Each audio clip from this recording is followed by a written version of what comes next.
नमस्कार भाई सभी को। इस वीडियो में हम दिल्ली सल्तनत का विघटन एवं प्रांतीय राज्यों का उदय के बारे में पढ़ने की कोशिश करेंगे।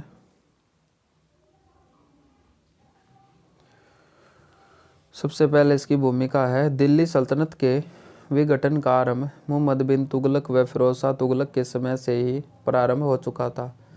आगे इन घटनाओं पर उनके अयोग्य उत्तराधिकारी और सैयद व लोधी शासकों के समय स्थिति में कोई बड़ा सुधार नहीं आ सका था। अंततः परिणाम यह हुआ कि उस समय दिल्ली सल्तनत के विभिन्न भागों में बहुत से स्वतंत्र राज्यों का उदय हुआ है। उत्तर भारत के राज्यों में जौनपुर, मालवा, कश्मीर, राजपूताना, गुजरात और उड़ीसा आदि प्रमुख थे, जबकि दक्षिण में विजयनगर और बहमनी साम्राज्य का अस्तित्व रहा था। उत्तर भारत के राज्य जौनपुर। अफीफ के अनुसार गोमती नदी के किनारे जौनपुर नगर की स्थापना फिरोज शाह तुगलक द्वारा अपने चचेरे भाई मोहम्मद जोना खां की स्मृति में कराई गई थी, जो बाद में सरकी साम्राज्य की राजधानी बनी थी। किसकी स्मृति में करवाई गई थी? मोहम्मद जोना खां की स्मृति में जौनपुर की स्थापना करवाई गई थी, और जो बाद में सरकी साम्राज्य की राजधानी भी बनी थी। स्वतंत्र जौनपुर राज्य की स्थापना का श्रेय जौनपुर के सूबेदार मलिक हुसैन सरवर को जाता है। 1389 ईस्वी में मलिक सरवर मुहम्मद शाह का वजीर बन गया था। मलिक सरवर ने अपने राज्य की सीमाओं का कोल, संभल तथा मैनपुरी तक विस्तार किया और 1399 ईस्वी इसकी मृत्यु हो गई थी। मलिक सरवर के उत्तराधिकारी मुबारक शाह तुर्की को अपनी स्थिति सुदृढ़ करने का अवसर प्राप्त नहीं हुआ, लेकिन छोटे भाई एवं उत्तराधिकारी इब्राहिम सरकी ने प्रभावशाली ढंग से अपने राज्य का विस्तार किया था। इब्राहिम सरकी की सबसे महत्वपूर्ण विजय कन्नौज की थी, और इस समय कन्नौज मुहम्मद शाह तुगलक के अधीन हो गया था। इब्राहिम के उत्तराधिकारी महमूद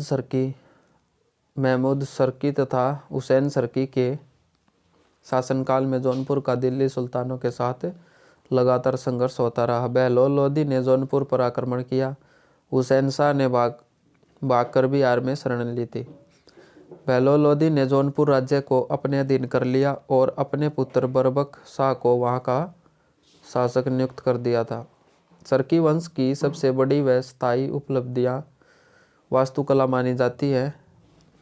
अटाला मस्जिद, जो 1408 ईस्वी में पूरी हुई, वास्तुकला का अनुपम उदाहरण है। अटाला मस्जिद को सरकी राजवंश के इब्राहिम सरकी ने बनवाया था, और हुसैन शाह सरकी ने जामा मस्जिद का निर्माण 1470 ईस्वी में कराया था। सरकी शासक के अधीन यहाँ हुई सांस्कृतिक उन्नति के कारण जौनपुर को भारत का सिराज कहा जाता है।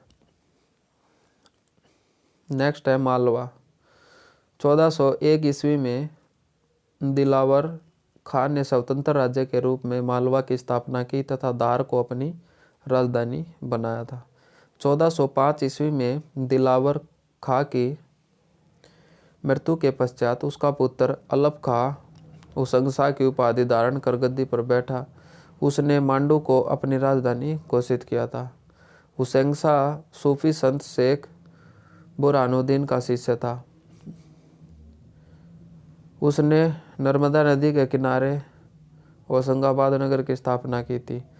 1436 ईस्वी में हुसैन शाह के पुत्र मुहम्मद शाह की उसके वजीर महमूद खिलजी ने हत्या कर दी, और 87 नौकर मालवा में खिलजी वंश की नींव रखी थी। महमूद खिलजी मालवा का योग्यतम शासक था। उसने गुजरात, बहमनी, मेवाड़ राज्यों से युद्ध किए थे। मेवाड़ के राणा कुंभा के साथ युद्ध के उपरांत महमूद खिलजी और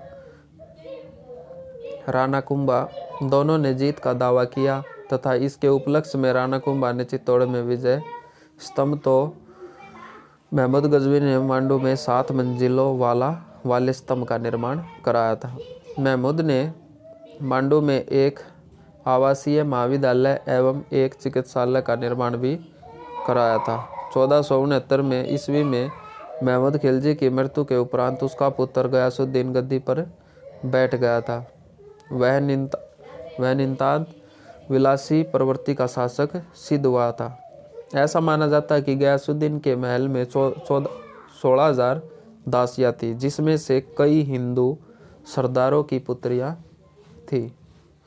उसने तुर्की और इथियोपियाई दासियों की एक अंगरक्षक सेना गठित की थी। कालांतर में महमूद शाह द्वितीय के शासनकाल के दौरान गुजरात के शासक बहादुर शाह ने 1531 ईस्वी में मालवा पर आक्रमण कर उसे अपने अधीन कर लिया तथा महमूद शाह द्वितीय मारा गया था। अंततः बादशाह अकबर ने 1561-62 ईस्वी में अब्दुल्ला खां के नेतृत्व में मालवा पर विजय हेतु मुगल सेना भेजी थी और उस समय वहां शासक बाज बहादुर शाह जिसे परास्त कर मालवा को अंतिम रूप से मुगल साम्राज्य का हिस्सा बना लिया गया था। नेक्स्ट है गुजरात। 1297 ईस्वी में राजा कर्ण सिंह को परास्त कर अलाउद्दीन खिलजी ने गुजरात को दिल्ली सल्तनत में मिला लिया और इसे एक सूबा इख्ता बना दिया था। 1401 ईस्वी तक यथास्थिति बरकरार रहने के पश्चात 1391 ईस्वी में मुहम्मद बिन तुगलक द्वारा नियुक्त किए गए यहाँ के सूबेदार जफर खां ने तैमूर के आक्रमण के कारण उपजी दिल्ली सल्तनत की कमज़ोर स्थितियों का लाभ उठाकर स्वयं को यहाँ का स्वतंत्र शासक घोषित कर दिया तथा स्वतंत्र गुजरात राज्य की स्थापना की। 1407 में जफर खां ने सुल्तान मुजफ्फर शाह की उपाधि धारण की थी। नेक्स्ट है 1411 ईस्वी में मुजफ्फर शाह की मृत्यु के पश्चात उसका पौत्र अहमद शाह शासक बना था और इसे ही गुजरात का वास्तविक संस्थापक माना जाता है। अहमद शाह ने साबरमती नदी के किनारे अहमद शाह नगर की स्थापना की थी। इसे अपनी राजधानी भी बनाया था। उसने अहमदाबाद में जामा मस्जिद का निर्माण कराया। 1459 में महमूद बेगड़ा सिंहासन पर बैठा जो आगे चलकर गुजरात का महानतम शासक सिद्ध हुआ। उसने गिरनार पहाड़ियों की तलहटी में मुस्तफाबाद नामक नगर की स्थापना की। लोग उसे जरबख्श, जिसे श्रवणदान करने वाला के नाम से पुकारते थे। पुर्तगाली यात्री बारबोसा के अनुसार बचपन से ही महमूद बेगड़ा को किसी जहर का नियमित तौर पर सेवन कराया गया था।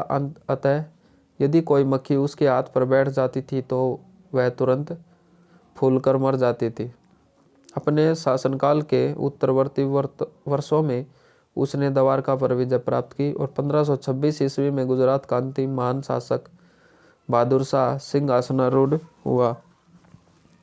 उसके शासनकाल में गुजरात अपने ऐश्वर्य और शक्ति के चरमोत्कर्ष पर पहुंचा था। 1537 ईस्वी में पुर्तगालियों द्वारा बहादुर शाह की हत्या कर दी गई। तत्पश्चात सत्तासीन हुए शासक बेहद कमजोर साबित हुए थे। अंततः 1573 ईस्वी में अकबर ने अपने द्वितीय गुजरात अभियान द्वारा संपूर्ण राज्य को मुगल साम्राज्य में शामिल कर लिया था। मेवाड़, आधुनिक उदयपुर, जो अलाउद्दीन खिलजी ने मेवाड़ को जीत कर दिल्ली सल्तनत में मिला लिया। दिल्ली सल्तनत की राजनीतिक व्यवस्था का लाभ उठाकर अमीर देव ने 1314 ईस्वी में मेवाड़ राज्य की पुनः स्थापना कर वहां सिसोदिया वंश की नींव रख दी। 1314 में सिसोदिया वंश की नींव रख दी गई थी। अमीर देव ने मुहम्मद बिन तुगलक के समय चित्तौड़ पर अधिकार कर लिया तथा लगभग 64 वर्षों तक मेवाड़ पर शासन किया था। 1420 में मोकल गद्दी पर बैठा। उसने अनेक मंदिरों का जीर्णोद्धार करवाया तथा एकलिंग मंदिर के चारों ओर पारकोटे का निर्माण भी कराया था। 1433 ईस्वी में मोकल की मृत्यु के उपरांत उसका पुत्र राणा कुंभा मेवाड़ का शासक बना और उसके काल में मेवाड़ की शक्ति में प्रभावी वृद्धि भी हुई थी। नेक्स्ट, राणा कुंभा ने मारवाड़ के अधिकांश भाग को विजित कर अपने राज्य में शामिल कर लिया था। मालवा पर विजय प्राप्त करने के उपलक्ष्य में उसने 1448 ईस्वी में चित्तौड़ में कीर्ति स्तंभ का निर्माण कराया था। कीर्ति स्तंभ का निर्माण 1448 में हुआ था, जिसे हिंदू देवशास्त्र का चित्रित कोश कहा जाता है। नेक्स्ट है, राणा कुंभा ने 4 स्थानीय भाषाओं में 4 नाटकों की रचना की थी। जयदेव द्वारा रचित गीत गोविंद पर रसिक प्रिया नामक टीका लिखी और राणा कुंभा की मृत्यु के पश्चात रायमल ने और तदोपरांत राणा सांगा ने शासन संभाला था। 1517 ईस्वी में खतौली के युद्ध में राणा सांगा ने दिल्ली के शासक इब्राहिम लोदी को परास्त किया था। नेक्स्ट है, 1527 ईस्वी में खानवा के युद्ध में राणा सांगा मुगल बादशाह बाबर से पराजित हुआ था। कालांतर में मेवाड़ की शक्ति क्षीण होती चली गई और अंततः जहांगीर के समय इसे मुगल साम्राज्य में मिला लिया गया था। नेक्स्ट है, मारवाड़ जो आधुनिक जोधपुर राजस्थान है। मारवाड़ के राठौर प्राचीन राष्ट्रकूटों के वंशज थे। समकालीन मुसलमान और राजपूत शासकों से युद्ध करते हुए चुंद ने मारवाड़ राज्य की नींव डाली थी और जोधपुर को राजधानी बनाया गया था। चुंद के पश्चात कान्हा और कान्हा के पश्चात सत्ता मारवाड़ का शासक बना था। रामनल ने सत्ता को पदच्युत करके मारवाड़ को हड़प लिया और रामनल की मेवाड़ के सरदारों ने हत्या कर दी थी, जिससे मेवाड़ व मारवाड़ की शत्रुता प्रारंभ हुई थी। रामनाल के पुत्र जोधा को मेवाड़ से संघर्ष करना पड़ा और बाद में राणा कुंभा ने जोधा के साथ समझौता कर लिया तथा जोधा ने मारवाड़ पर अधिकार कर लिया था। जोधा ने जोधपुर के दुर्ग का निर्माण कराया तथा एक नगर की स्थापना की थी। जोधा के पुत्र ने सातल, बीकानेर, मेटदा आदि में अपने अर्ध स्वतंत्र राज्य स्थापित किए थे। शेरशाह के समय मारवाड़ का शक्तिशाली शासक मालदेव था। अकबर ने मारवाड़ को अपने अधीन कर लिया था। नेक्स्ट है, बंगाल। भौगोलिक रूप से दिल्ली से दूर स्थित होने के कारण बंगाल पर दिल्ली के शासकों का नियंत्रण उतना मजबूत नहीं रह पाता था जितना अन्य प्रांतों पर था। अतः समय समय पर वहाँ विद्रोह होते थे। बलबन के काल में तुगरिल खां के विद्रोह के दमन के पश्चात और बलबन के पुत्र बुगरा खां को बंगाल का सूबेदार नियुक्त किया गया था। बलबन की मृत्यु के पश्चात बुगरा खां को ही वहाँ का स्वतंत्र शासक मान लिया गया और उसने नासिरुद्दीन की उपाधि भी धारण की थी। गयासुद्दीन तुगलक ने भी बंगाल पर अभियान किया तथा बंगाल का कुछ हिस्सा अपने अधीन कर लिया और शेष भाग नासिरुद्दीन को दे दिया। मोहम्मद बिन तुगलक के समय बंगाल का पुनः स्वतंत्र राज्य बन गया और वहाँ 1340 ईस्वी में फखरुद्दीन मुबारक शाह ने स्वयं को सुल्तान घोषित कर लिया था। फखरुद्दीन ने 1340 ईस्वी में खुद को सुल्तान घोषित कर लिया था। 1345 ईस्वी में शमसुद्दीन इलियास शाह ने संपूर्ण बंगाल को अपने अधिकार में ले लिया। उसके शासन में फिरोज शाह तुगलक ने प्रथम बार बंगाल पर आक्रमण किया था, परंतु विफल रहा था। नेक्स्ट है, तत्पश्चात सिकंदर शाह गद्दी पर बैठा, जिसने 1368 ईस्वी में पांडुआ में अदीना मस्जिद का निर्माण कराया। इसके काल में फिरोज तुगलक ने पुनः आक्रमण किया और पुनः विफल हुआ। कालांतर में गयासुद्दीन आजम शाह और अलाउद्दीन हुसैन शाह नामक 2 प्रसिद्ध शासक हुए। इनके शासनकाल में बंगाल शक्तिशाली राज्य बना रहा था। अलाउद्दीन हुसैन शाह चैतन्य महाप्रभु का समकालीन था। हिंदुओं के प्रति उदारता के कारण उसे कृष्ण का अवतार, निरपति तिलक और जगत भूषण जैसी उपाधियों से भी नवाजा गया था। 1518 ईस्वी में हुसैन शाह की मृत्यु के पश्चात उसका पुत्र नुसरत शाह गद्दी पर बैठा था। नुसरत शाह ने गौड़ में सोना मस्जिद एवं कदम रसूल मस्जिद का निर्माण भी कराया था।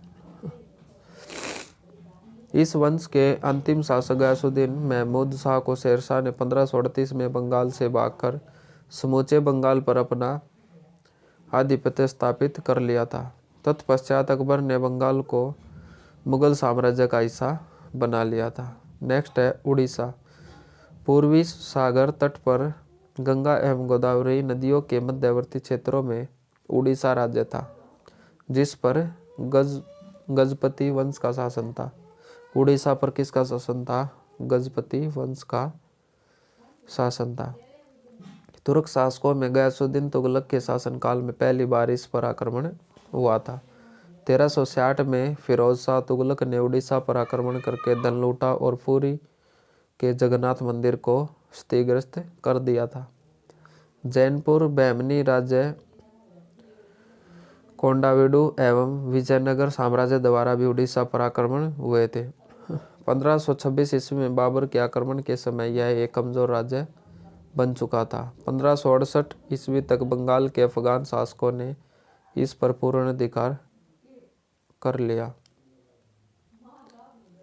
कश्मीर है। 1301 ईस्वी में सुहादेव ने कश्मीर में सुदृढ़ हिंदू राजवंश की नींव डाली थी। उत्तर भारत के राज्यों में कश्मीर अपनी विशिष्ट भौगोलिक स्थिति के कारण महत्वपूर्ण रहा था। नेक्स्ट है 1339-40 ईस्वी में शाह आमिर ने सुल्तान शमसुद्दीन की उपाधि धारण कर कश्मीर में शाह आमिर वंश की स्थापना की थी और वह कश्मीर का पहला मुस्लिम शासक था।